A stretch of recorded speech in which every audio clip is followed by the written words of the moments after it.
Hi, my name is Alex.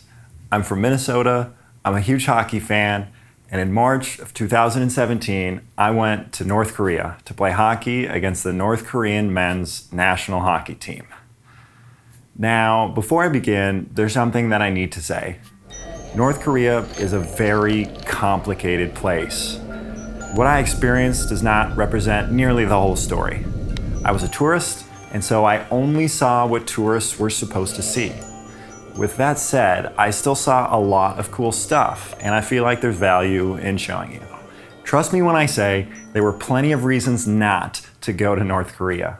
So I made a slight change to my itinerary, and I didn't want to tell you guys because I thought you might get nervous. But I actually came out here to play ice hockey, and I actually played it against the North Korean hockey team, and I played it in North Korea. So I was in North Korea the last week.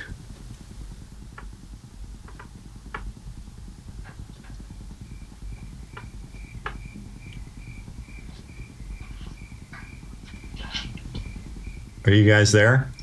Well, my curiosity got the better of me, and I wanted to see what I could learn. That, and play some hockey.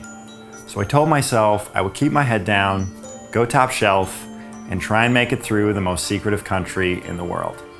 And as it turns out, playing hockey in North Korea is pretty f***ing cool. I participated in the How International Friendship League. It's a delegation that aims to build dialogue through sport with the ultimate goal of getting the Special Olympics to North Korea. As part of the tournament, we played 2 games against the actual North Korean men's national hockey team with actual refs and even some actual fans. Now, I'm not the best hockey player out there, but I can hold my own. Or at least I thought I could, until I played North Korea. Because as it turns out, they're pretty good. And I am pretty bad. They were really cool about letting me use my GoPro out on the ice, but kindly asked that I didn't try and break down their team afterwards. But here's what I will say about us. Overall, we probably could have been a faster team. I got burned a lot, as seen here, and here, and here. None of us got completely embarrassed out there, but we definitely had our moments. Like this one. Or this one works too. What we were really bad at, though, was disrupting the passing lanes. This resulted in us getting thoroughly taken advantage of by things like stretch passes. All right, just played our first warm-up friendly game and we got squashed. What was the final score? 16-1? Might have been. I thought it was 14, but something, 16, 15, 17. We played a lot of hockey, about 6 hours a day. But in between that, we found time to do other stuff too. This is Pyongyang. It's the capital of North Korea with a population of 3 million people. The first thing you notice about this city is how much color there is. The buildings are red or beige or what I'm calling North Korean green. The city is bright, it's very clean, and it's decently modern too. In Pyongyang, we rode the subway, drove around town, visited monuments, the whole kit and caboodle. And everywhere we went, we saw what appeared to be ordinary, everyday North Koreans. People riding the bus, people biking, people walking. I even saw people taking taxis. There are actually quite a lot of cars in Pyongyang, but what stood out to me the most were the traffic cops. They're surprisingly famous, and now I think I know why that is. The subway wasn't Beijing crowded, but it was definitely busy.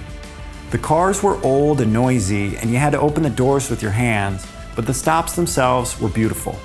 You had these old chandeliers overlooking these intricate, colorful wall murals. It was like stepping into a time machine. Everything was old, well-maintained, and very classy. We went to a lot of restaurants, and apparently it's a thing where they play you live music during your meals. Now, North Korean music has a very distinct vibe to it. I'm going to go on a limb and describe it as Asian polka. Anyway, it's not your traditional live music, more of a completely synchronized, all-female band kind.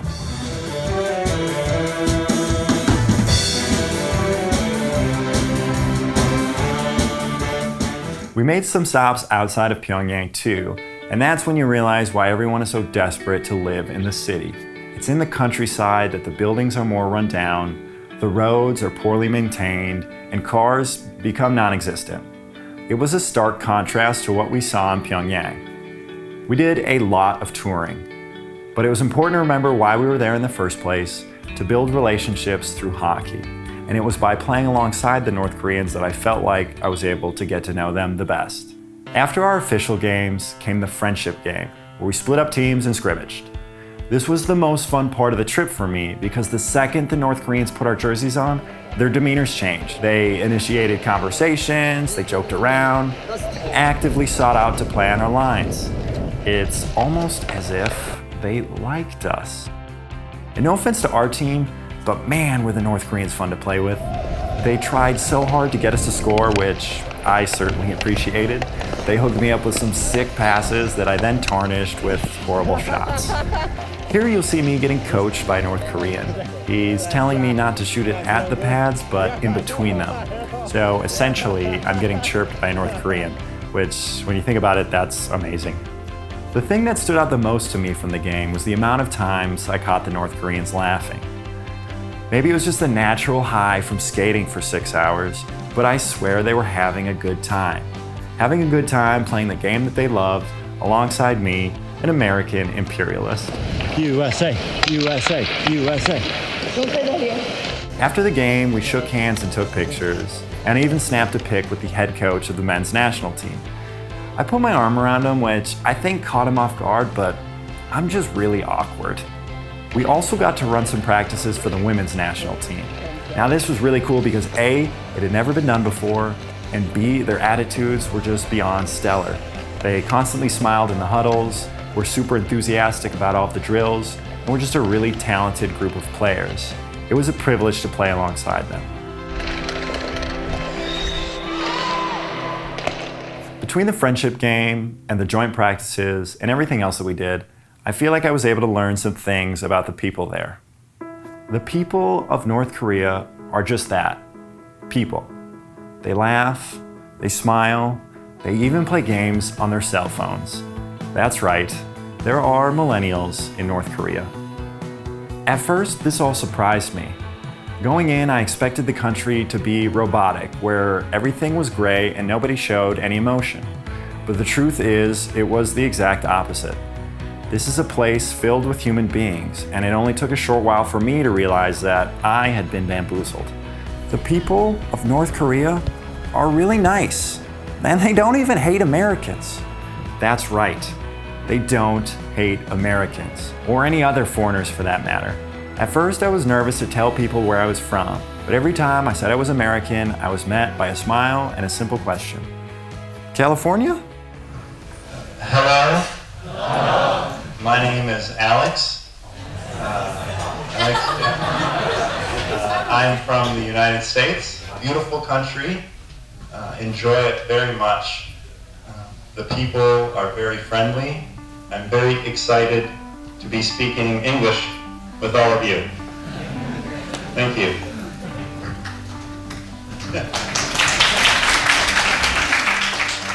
I said this earlier, but I'm aware that everything I saw was just a fraction of the real thing. I was a tourist, and so I got the tourist experience. But I will say this. At the end of the day, we're all human. We live where we live, and we try to make the most out of it. But where we're from does not define who we are. The people of North Korea are more than their government. They're people. They like sports. They have families.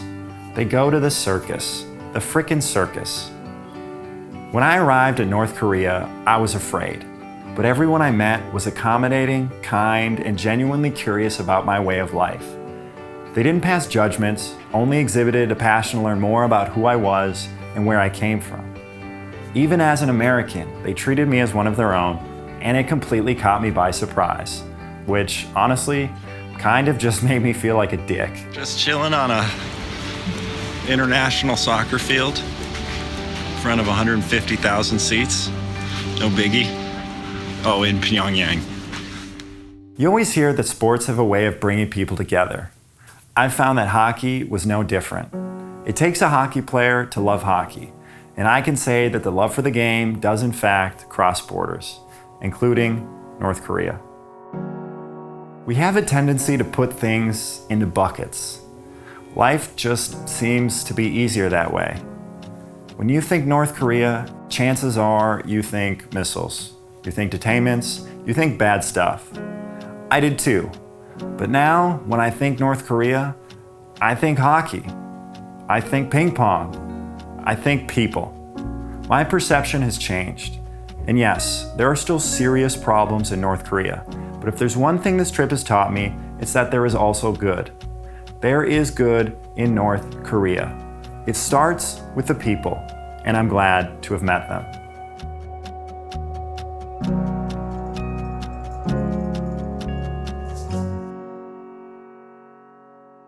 If you're looking for more information about the trip, or are interested in participating yourself next year, head over to friendshipleague.org and reach out to Scott or Gordon. I made a lot of promises that the team would be better next year, and I'm sure they could use your help. So thanks for watching. I hope you found it interesting, or learned something, or both.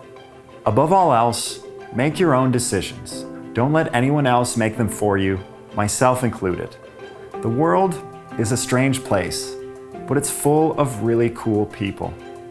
All you have to do is go out and meet them.